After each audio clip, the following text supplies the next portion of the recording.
All right, everybody. So we are going to start on our next chapter, and our next chapter is on lifespan psychology, sometimes referred to as human development, sometimes called developmental psychology, but regardless of what you call it, at the end of the day, human development, lifespan, or developmental psychology, all discuss the same things.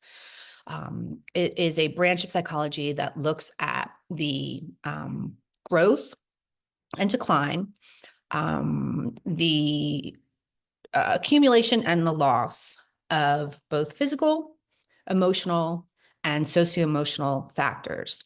And those patterns of growth and decline, of accumulation and loss, begin at conception and end at death. So we're looking at the entire lifespan from those three perspectives: physical, cognitive, and socio-emotional. It's a lot. It's a lot that's covered in developmental psych or lifespan psychology. I've taught developmental psych classes. I have never been able to get through an entire chapter in 15 or 16 weeks of the semester. So if I can't get through, or not through an entire chapter, through an entire textbook, I've gotten through chapters, but through an entire textbook in 15 or 16 weeks, if there's no way we're going to cover everything that we need to cover in lifespan psychology from those different perspectives in 15 or 16 weeks, there's no way in 2 or 3 lectures we're going to be able to do it, but we'll cover the basics. So just to kind of put that development into perspective, everybody listening to this video today started out their existence on this planet as a single cell organism. We all started as one teeny tiny little cell, right? And then within a couple of hours, we multiplied and divided and turned into 4 and 8 and 16 to 32 and so on and so on and so on. In a couple of years, that one cell organism is now bothering and annoying the heck out of his parents and or caregivers and or siblings, wanting to watch Baby Shark and singing Baby Shark songs. Fast forward another decade, and that once cute, stinky, annoying little teenager has turned into a bigger, maybe as cute, maybe a little more stinky, and probably more annoying, mopey, mumbling teenager. Fast forward to number 20 years, about 20 years or so, and that teenager has now turned into the adult phase of life, and now as a parent or a caregiver might be shuttling teenagers around in that god-awful minivan. And then before you know it, that single cell organism wakes up one day not knowing how to use their iMessage and not knowing the difference between LTE and 5G and Wi-Fi. Are those things? I think those are things. I'm not quite sure because I'm a boomer. I mean, I'm not quite a boomer, but you get the gist. So first thing I want you to kind of reflect on is who you are sitting on this other end of the screen today. And I want you to think about who you were physically, cognitively, socio-emotionally in elementary school, who you were from those perspectives, physical, cognitive, and socio-emotional or psychosocial in middle school or the high school years versus you today. So across all 3 of those domains, so physical, cognitive, socio-emotional, or psychosocial, there are normative milestones that we expect to see. This PowerPoint is embedded on Canvas, so I encourage you to kind of think of what some of those milestones might be from a physical perspective, a cognitive perspective, and a psychosocial perspective. So since we're talking about perspectives, we're going to talk about some of the 3 main perspectives that we're looking at in developmental psychology.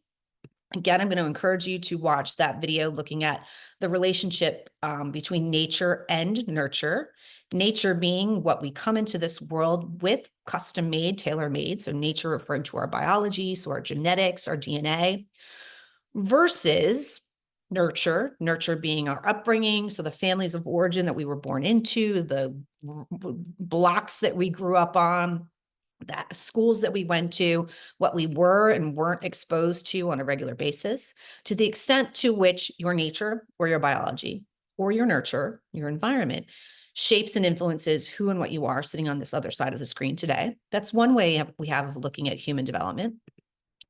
Another perspective that we can take on human development is development that is continuous versus discontinuous.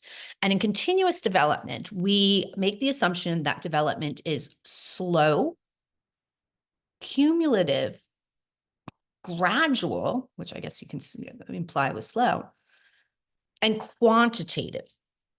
So Continuous development or development that engages in continuity and implies that it's slow, gradual, cumulative, and quantitative.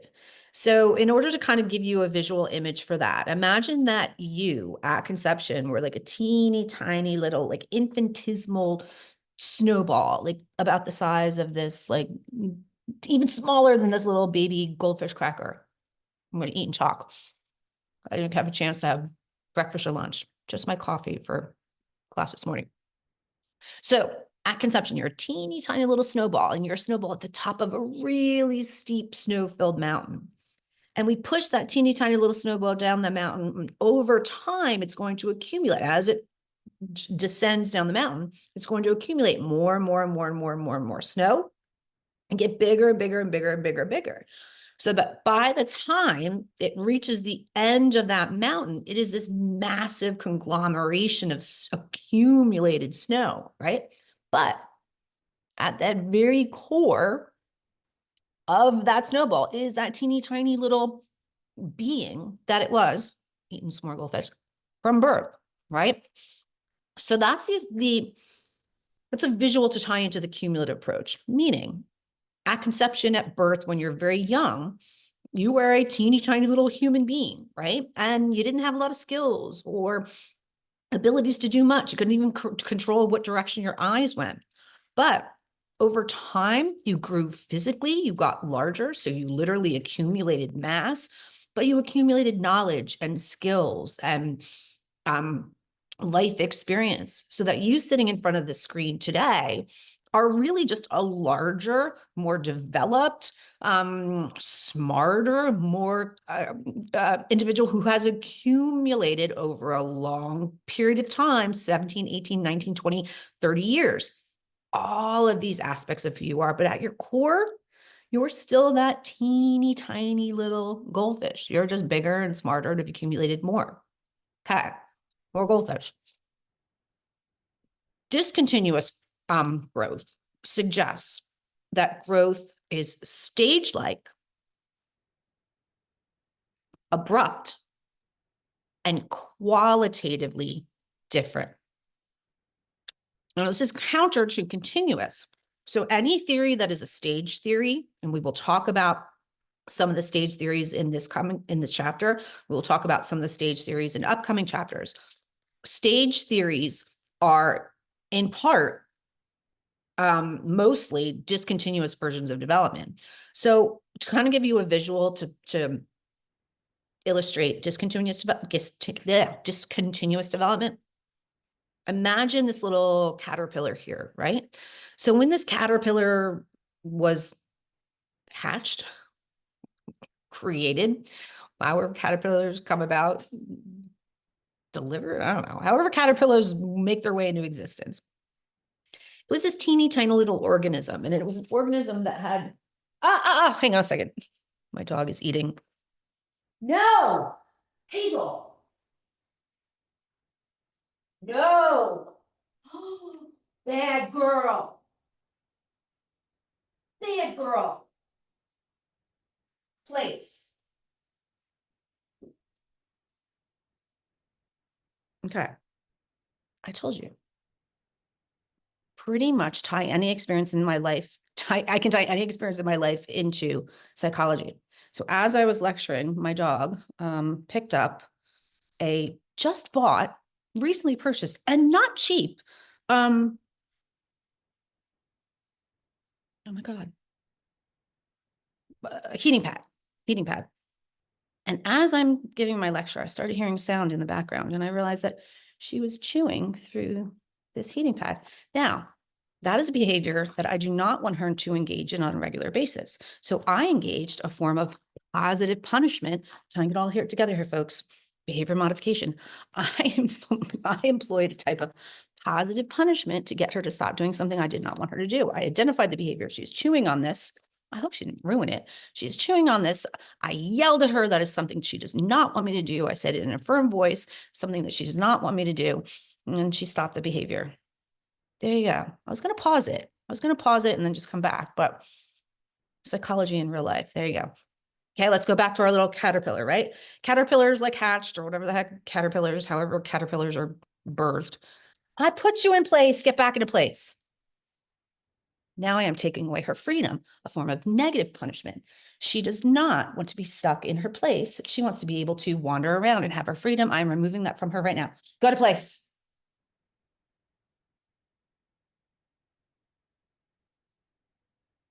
Hazel, place.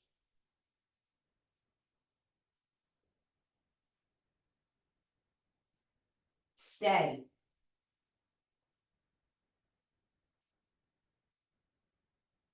There you go. Negative punishment. Started off life as a caterpillar, right? It had a particular set of qualities and features, like it went around, like, worming around or caterpillaring around, eating leaves. At some point in that caterpillar's existence, it went through a process by which it started to go through metamorphosis, right? And it was in a pupa and went through that whole chrysalis and all that weird stuff that takes place within a cocoon.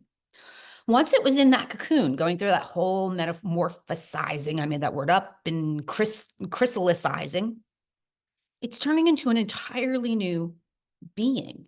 It's never going to be at a point where it can go back to being a caterpillar. It's no longer a caterpillar. It has now entered into a new stage of development. And after all that stuff goes on inside that cocoon, it emerges as a butterfly. And once it's a butterfly, it has its own unique sets of skills and abilities, an entirely new existence. So it went through several stages of development. And at each one of those stages, the quality, which is where we get the word qualitative, the quality of that feature, of that existence was different. It's never going to be able to go back to being what it was in a prior stage. Similar to if we look at, milestones. Hopefully you looked at the link before in terms of just making sure she's still there, in terms of developmental milestones in childhood, right? So at one point in your lives, all of you went through a period where you went from the inability to walk on your own to the ability to walk, right? So you went through several stages. Like no baby comes popping out into the delivery room, like running away, going like, peace out, mom, right? Like that doesn't happen. There are a series of stages that need to occur in order for you to get to the point where you are ambulatory, where you can physically walk independently. But once you can walk, you are never going to be, aside from like some significant brain damage or trauma or developmental issue, you're never going to be able to going back to a point in your life where you could not walk, right? Where you could only crawl or you could only like roll over. You've moved on to a new stage. So that would be a discontinuous development because it's stage life and the quality is different.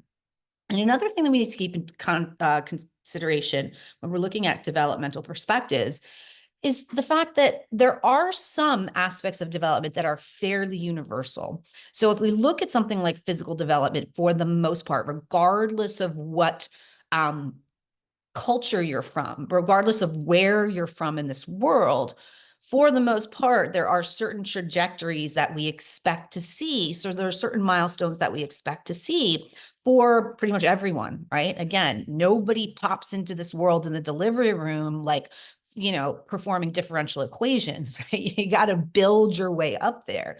So we look at something like adolescence and puberty. Those are great ways of looking at the differences between taking a universal approach and taking a sociocultural approach. So puberty and adolescence oftentimes are words that are used interchangeably. We think that they're one and the same, but they actually refer to two different processes. So puberty is a physical process.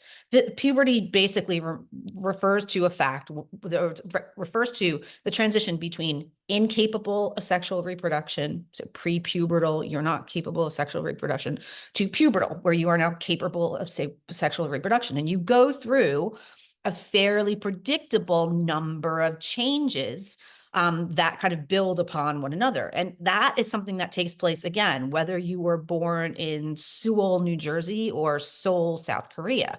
That is something that is universal. So pubertal changes, aside from people who might have, endocrine issues. But for the most part, nobody is born in the delivery room with like an Adam's apple and a deep voice and is like shaving, right? So that's something that's universal. But we can counter that with adolescence. Now, adolescence is actually a social construct. It's a social construct. It's a historical construct.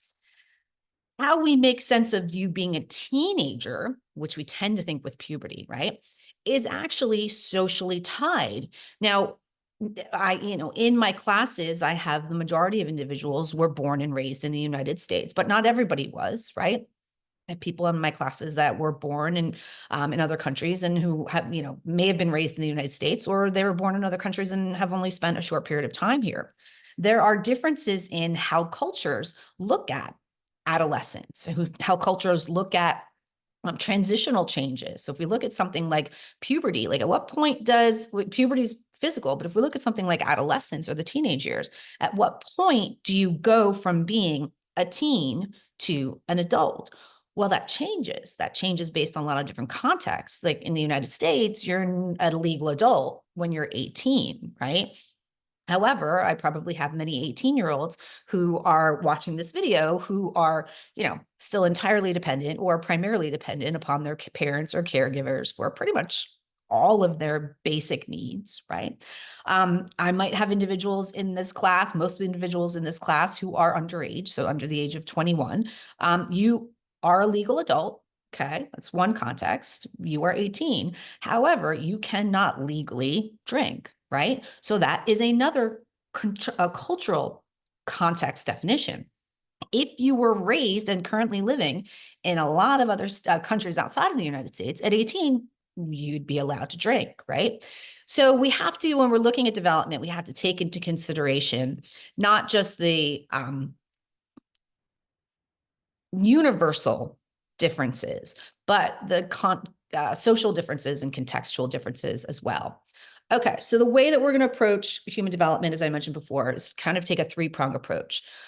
We're not going to be able to get through all of the individual stages in all of these aspects, but we're going to touch a little bit upon each one of those. So one of the periods of the lifespan with regards to physical development, a couple with cognitive development. And when we talk about socio-emotional development, we're going to talk about a kind of wider range of the lifespan. So the first aspect of the three-pronged approach we're going to discuss is physical development.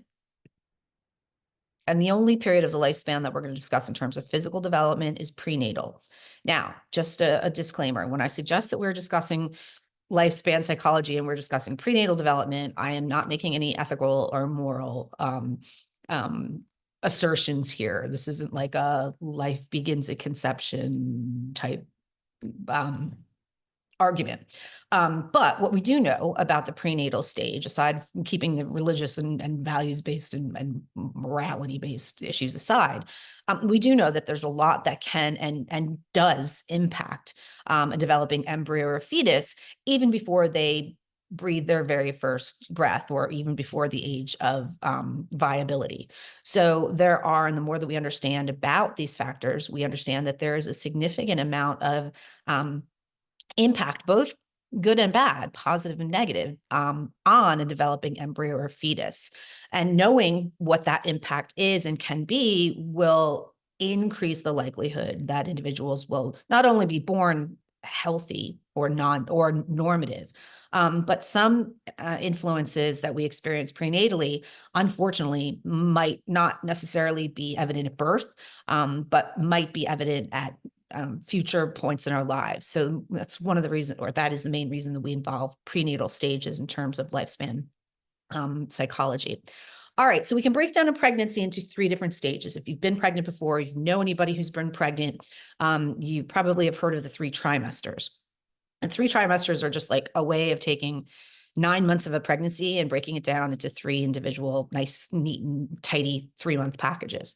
We're going to talk about the 3 stages of a pregnancy as well, but we're going to refer to them as gestational stages. If you go on to take a child and adolescent class, you will, get into much more detail about what takes place in these stages. It's very, very detailed, but here, like everything else, we'll keep it high level, keep it simple. Okay, so stage 1 is the germinal stage, begins at conception. So when the sperm fertilizes the ovum to form a zygote, that zygote is that single cell organism. And the two major milestones that everyone listening to this lecture today experienced during that, well, yes, the two major milestones that everybody experienced, I was going to give a just caveat there in terms of in vitro, but this still happened with in vitro, is mitosis, also known as cell division. So again, you start off as a single cell, and then 4, and then 8, and then 16. And then traveling. So assuming that you were conceived normatively, so you were conceived like, the birds and the bees, how you were conceived. You were all conceived in one of your host mother's fallopian tubes, right? But you did not spend 9 months cooking and developing in your mother's fallopian tube, because if you spent more than like a couple weeks there, you would have died and you would have taken your mother's life with you. You didn't hang out in the fallopian tube. You had to do some traveling. So the second major milestone that we experienced during the germinal stage is traveling. To travel down the fallopian tube and into the uterus. And once we enter into the uterus, we now have another major milestone to encounter. And that's the milestone called implantation. So again, if you were conceived naturally, then you were just kind of this free floating little tumbleweed kind of being pushed along, but undulations of little cilia and fine hair-like fibers. And you eventually made your way into the uterus. And then you had a major job to do. You had to kind of burrow yourself, kind of attach yourself to the lining of your mother's uterus. We called it the endometrium. And once you kind of made a nice little home and snuggled on into your mother's endometrium, that set off a cascade of hormonal and chemical signals between you, now that you're physically fused, you're physically connected, and your host mother.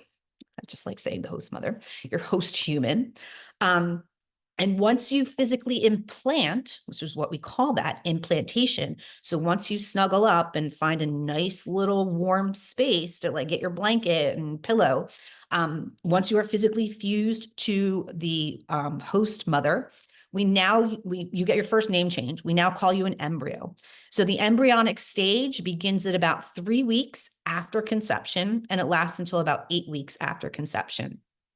It starts at implantation. Now, some of you may not have been conceived naturally. Some of you may have been conceived through in vitro fertilization.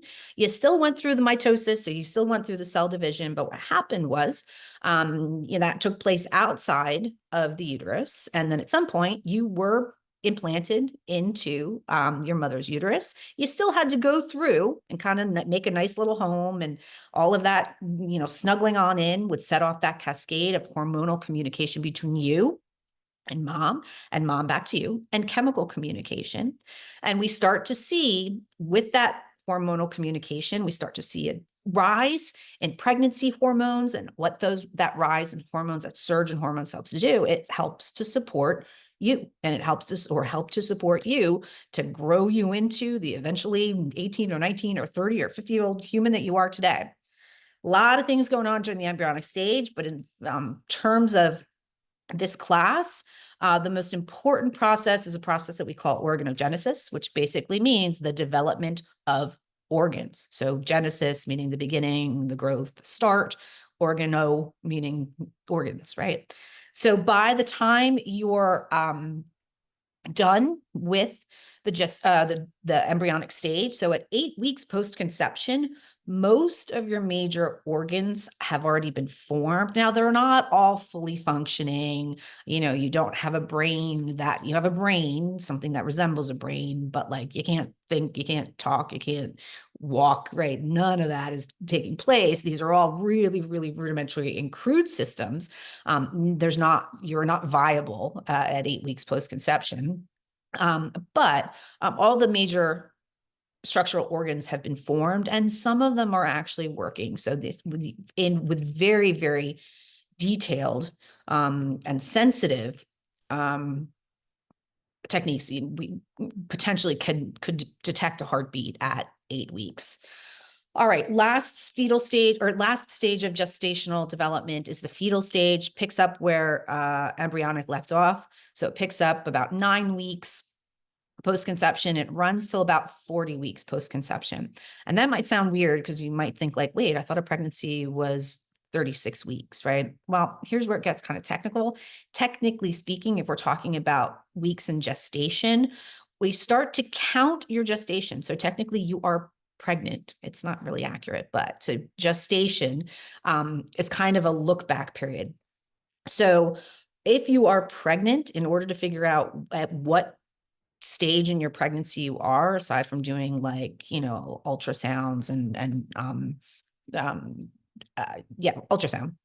Um, Technically, um, the way that they mark a pregnancy is a person will have last a menstrual cycle before they're pregnant.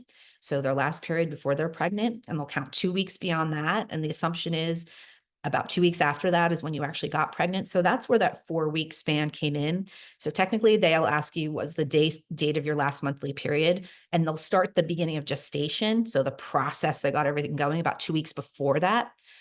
If your cycles are normal, then you're probably likely to get pregnant 2 weeks after your period. So that 4 week span. So it kind of gets added onto that 36 week that we traditionally think of as a pregnancy. So milestones during this stage, growth and refinement of the organs. And you get another name change when you enter into the stage, and that is the fetal stage. So once you reach about 9 weeks post-conception, so about right around 2 months pregnant, you get a name change. We call you a fetus now. And the main goal of this long stretch of gestation is growth and refinement of the organs. So most of us, just for some relative size, most of us enter into this stage about the size of a kidney bean. So that's about how big we are. And by the end of the fetal stage, the average North American baby is about 20 to 21 inches in length, and between 7.5 to 8 pounds. So a tremendous amount of growth and development. And most of us, with a lot of assistance and a lot of intervention, a lot of really intricate and sophisticated medical technology, the age of viability, so the age at which you can be born and have some degree of chance of living independently outside of the uterus, it's really gotten very earlier and earlier and earlier over time. It used to be about 7 months was the age of viability, meaning if you were born at, before 7 months, even with some assistance, the likelihood that you survived was pretty low. Our age of viability is still about the same. It's still about 7 months, but because our technology has really become incredibly sophisticated, there are many, and maybe some of you were babies that were born like very preterm, so very teeny tiny little human beings with right amount of technological intervention and support can survive independently with a lot of support and a lot of mechanical help. But generally speaking, we say that the age of viability is about 7 months. Obviously, every week you go beyond that 7 months, it increases your chances that you'll be able to survive outside of the uterus and be able to kind of use your own body to kind of keep you alive. Okay. So I said at the beginning of the lecture, we talk about prenatal development, not making any judgment calls or ethical or religious assertions, but because stuff can go wrong when you are pregnant. And anything that could potentially interfere with pre-programmed development, pre-programmed prenatal development, we refer to that catch-all category as a teratogen. I'm going to skip over that for now. I might pull that up on the board or pull that up in class the next time we meet, because you can't play that directly through. I think it's a private Kahoot, so I don't think you can play that through the PowerPoint. All right. So pretty much anything that you have heard of that a pregnant mom or pregnant person should avoid. is because it was potentially a teratogen. So no alcohol, no anything that's unhealthy for mom is potentially unhealthy for a baby or a developing embryo or fetus. And we'll talk a little bit more in class about what those particular teratogens might be and what impact they can have on development. Obviously, worst case scenario with teratogens is fetal death or miscarriage.